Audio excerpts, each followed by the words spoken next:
dan bermula yang terlebih ged pada kelakuannya sampuh seluruh kepala, bahwa meletak ia seseorang akan dua tangannya di atas bahagian depan daripada kepalanya. Hal keadaan seseorang melengketkan telunjuknya dengan yang lain dan ibu jarinya dengan dua pelipisnya, dan dipejak ia seseorang akan keduanya nyan batang dia nyan gad ingat tu kerana zahaba fi'il lazim menyapi lazim ada mutaaddi dengan huruf jar be nebuh makna berjalan ia seseorang dengan dua tapak tangan. Be payah talib ile balik jaro ban dua belah tayu ja jih dengan niring kitanya taja itanya tengah menandurahan tu kiciban dipejak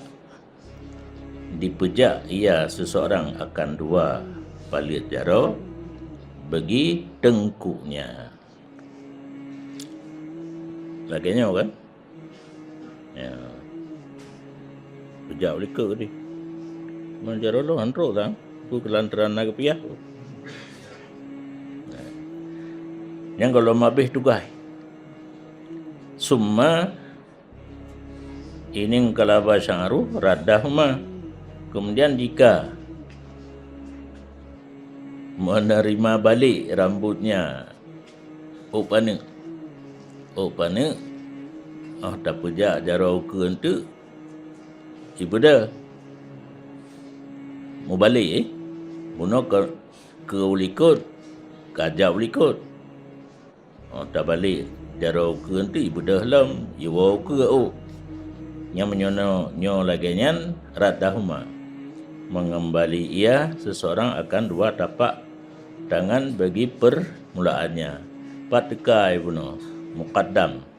bahagian depan kepala hinan mulai terus bakuduk pergi salam baksat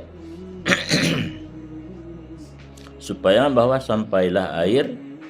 bagi seluruhnya kepala apa rambut kepala